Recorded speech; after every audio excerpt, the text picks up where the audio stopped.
همای سعادت از جمله پرنده‌های اساطیری که در طول قرون گذشته تا به امروز دستمایه مضامین متعددی در شعر شاعران و آثار نویسندگان بوده. هدف ما از این اپیزود بررسی معنایی این پرنده اسرارآمیز از دوران اساطیری تا به امروزه.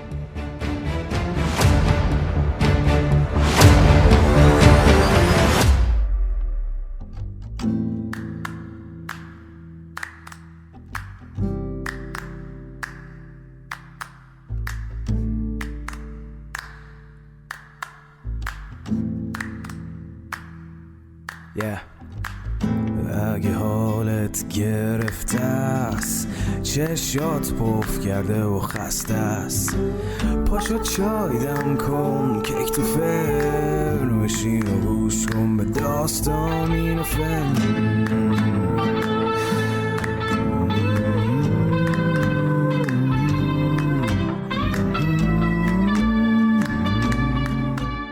سلام، من ایمان نجیمی هستم و این پادکست داستامینوفنه که به صورت ویدیوکست در یوتیوب میبینید. امیدوارم که از شنیدن این اپیزود لذت ببرید. لایک، کامنت و سابسکرایب لطفاً یادتون نره.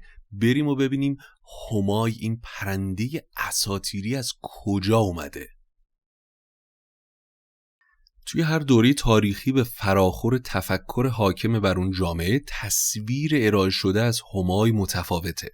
در قرون اولیه با چهره اسطوره‌ای از هما مواجه میشیم، اما زمانی که شاعران به مفاهیم مذهبی رو آوردن، هما با مذهب هم آمیخته شد.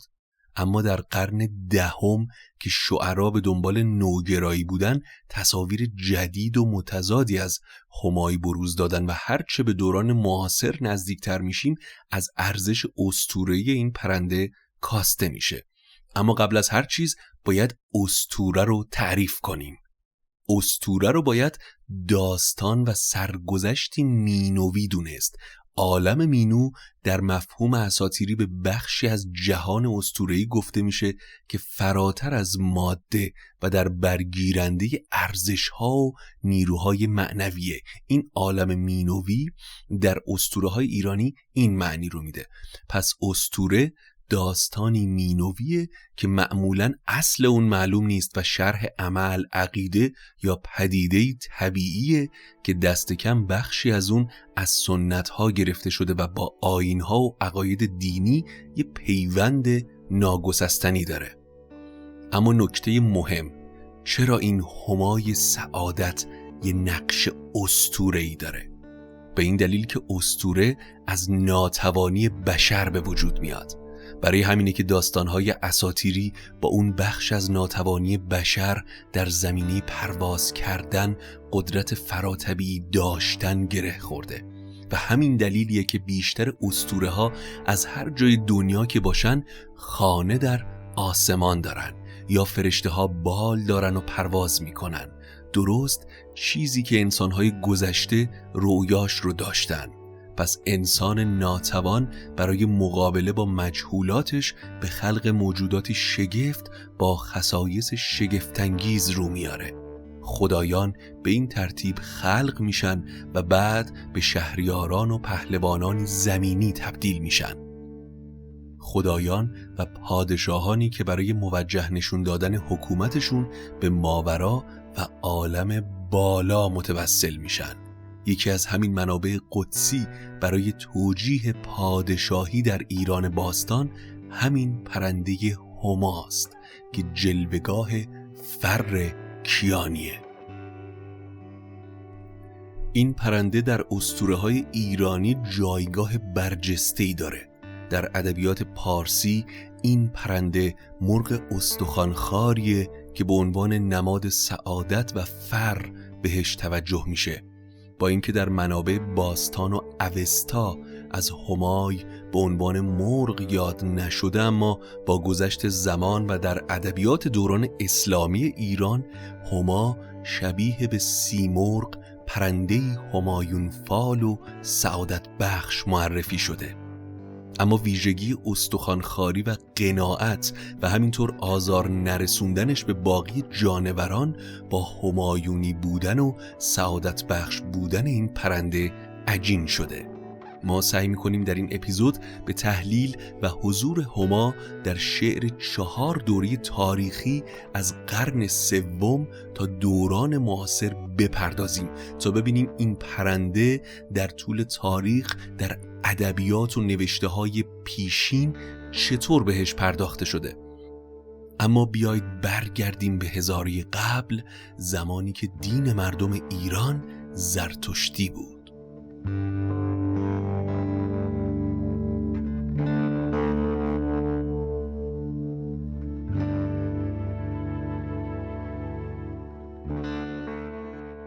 در اوستا واژه هومایا به معنی فرخنده و خجسته کاربردهای زیادی داره. پیشوند هو در فارسی پهلوی و میانه به معنی نزدیک و خوش به کار میره، مثل هو در واژه هوروان که به معنی نیک روانه. اما در اوستا نه از هما بلکه از مرغی به نام وارقن نام برده شده و ویژگی هایی برای اون آورده شده که شباهت هایی با همای داره. مرغی چالاک که شکارش رو با چنگالهاش گرفته و با نوک میدره.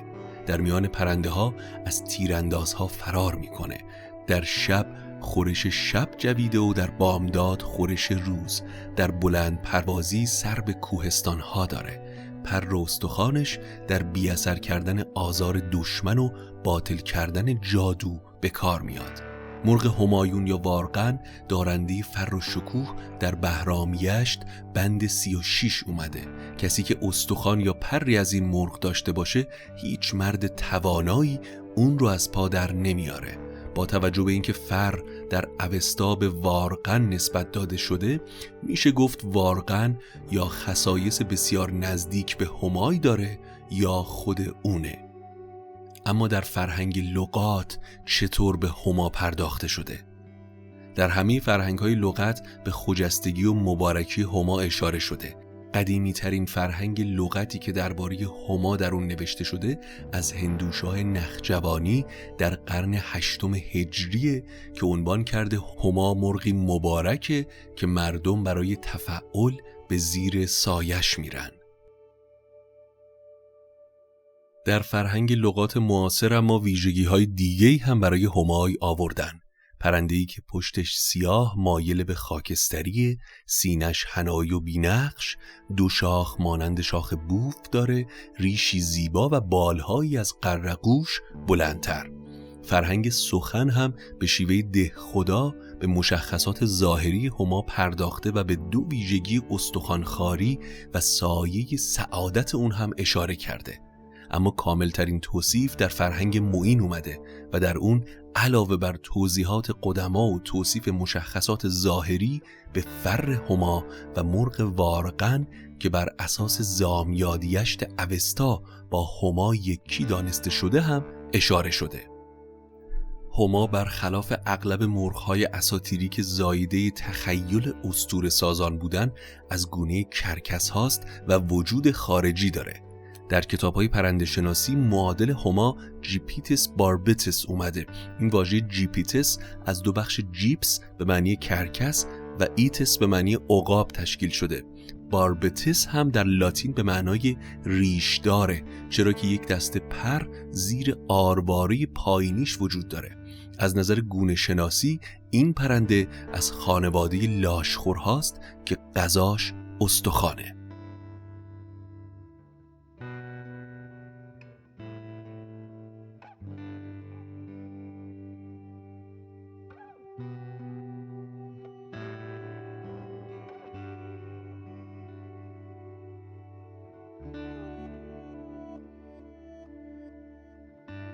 اگر قسمت‌های شاهنامه به نثر پادکست داستامینوفن رو گوش کرده باشید با واژه فر حتما آشنایی دارید. حاله معنوی و غیر قابل دیدن با چشم ظاهر که همیشه همراه و یاور پادشاهان بر حق ایران بوده و اگر پادشاهی به خودپسندی و تاریکی روی می آورد فر ازش دور می شد و کار اون شخص به نیستی و تیر روزی دچار می شد.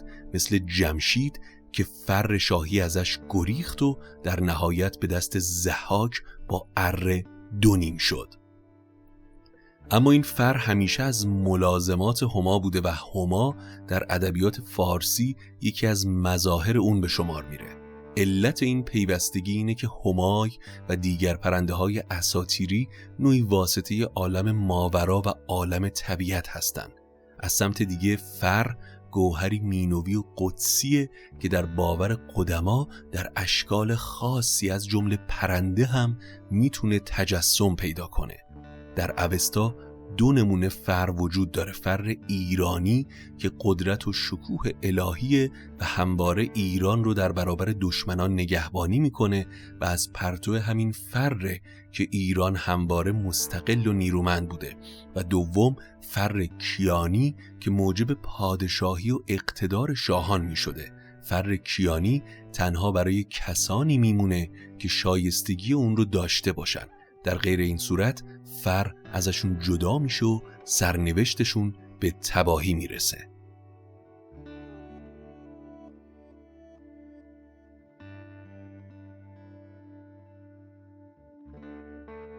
در اولین مرحله از شعرهای قرن 3 تا 7 داریم از چه دوره‌ای حرف میزنیم؟ توی این 4 سده از قرون 3 تا 7 سلسله های مختلفی روی کار اومدن.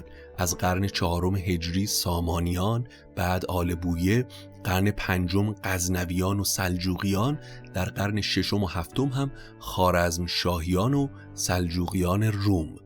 هما اما در شاهنامه فردوسی که در فاصله همین قرون قرار میگیره. اسطوره هما در شاهنامه دارای 3 جلوه است: فر هما، پر هما و نشان درفش. فر همای در اساطیر ایران فر در حالت تکامل یافتش یه نیروی آسمانی همونطور که گفتیم که نزد شاهان جای داره و اگر شاه خطایی بکنه فره ازش روی گردان میشه.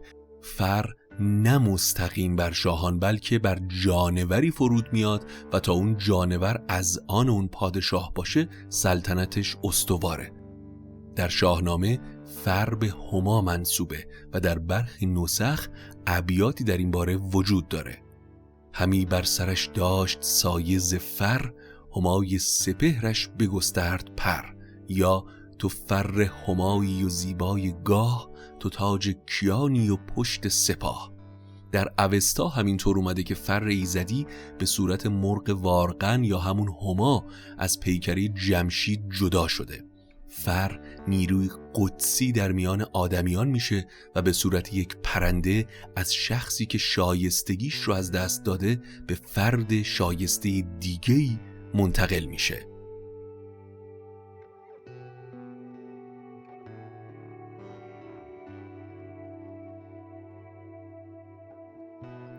همای اما به واسطه نیروی مرتبط با یزدان پیروزی رو برای پهلوانها به ارمغان می آورده، چنان که گشتاسب در شاهنامه به تاجش پر هما نصب میکنه. بپوشید زربفت رومی قبای، ز تاج اندر آویخت پر همای. مورد بعدی نشان درفش یا اون پرچمی که پهلوانها در جنگ همراه خودشون می بردن و به نشان درفششون شناخته می شدن. یکی دیگه از نمودهای همای در شاهنامه نگاره اون بر پرچمه که به نشانه همایونی کاربرد داشته. نقش و نگاره های منقش بر درفش و پرچم در شاهنامه از واجبات هر پهلوان و نشان از تبار پهلوانیشه. فردوسی در داستان زنگی شاوران از درفش همای پیکر نام میبره. درفشی پس پشت پیکر همای، سپهبد همی داشت بر پیل جای. اونجا که پهلوانهای ایران از جنگ 11 رخ پیروز برمیگردن، دیدبان ایران از دور درفش پهلوانها رو یکی یکی نام میبره و به مهمترین اونها که نقش اژدها و همای داره اشاره میکنه. پس هر درفشی به پای، چه از اژدها و چه پیکر همای. داستان جذاب جنگ 11 رخ رو میتونید در اپیزودهای 35 و 36 پادکست داستامینوفن گوش بکنید. اما هما در نگاه شاعران غنایی اون دوره، در شعر قرن سوم تا اواخر قرن ششم ویژگی هایی از هما به چشم میخوره که در شاهنامه فردوسی بهش اشاره‌ای نشده، مثل استخوان‌خواری و قناعت، اما ویژگی هایی مثل فر و پر هما با شاهنامه هماننده. اما بیشترین رویکرد شاعرای این دوره به صفات هما به ترتیب اولویت به این شکله: اول مبارکی و همایونی بودنش. اغلب شاعرای مداح و وابسته به دربار این دوره به فرخندگی هما اشاره دارن و ویژگی‌های اسطوره‌ای این پرنده رو به پادشاهان خودشون نسبت میدن یا به عبارتی از هما استفاده ابزاری میکردن برای پاچه‌خواری.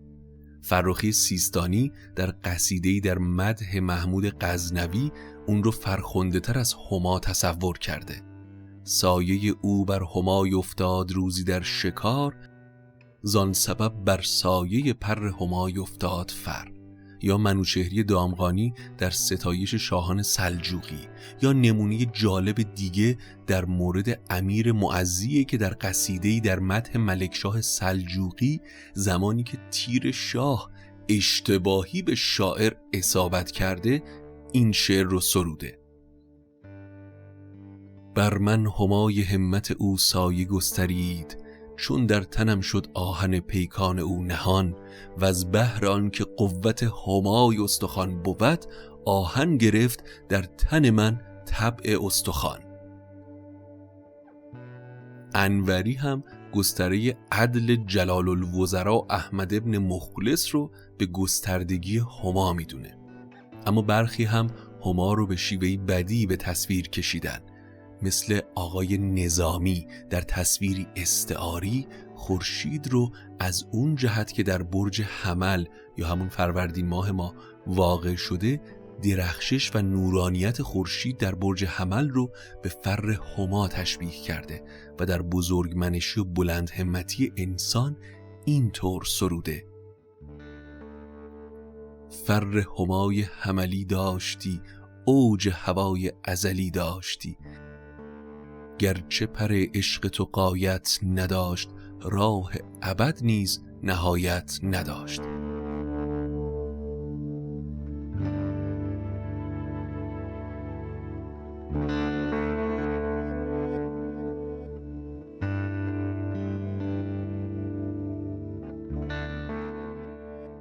این بود ویدئوکست پادکست داستامینوفن و قصه شاهنامه به نثر.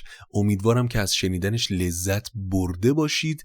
حتما کانال ما رو سابسکرایب بکنید تا اپیزودها رو از دست ندید. اون زنگوله رو بفشارید. لایک و کامنت انگلیسی هم فراموش نشه که این بزرگترین حمایت از ماست تا بتونیم شاهنامه رو برای شما روایت بکنیم. نوش گوشتون باشه و تا قصه بعدی قصتون بی قصه.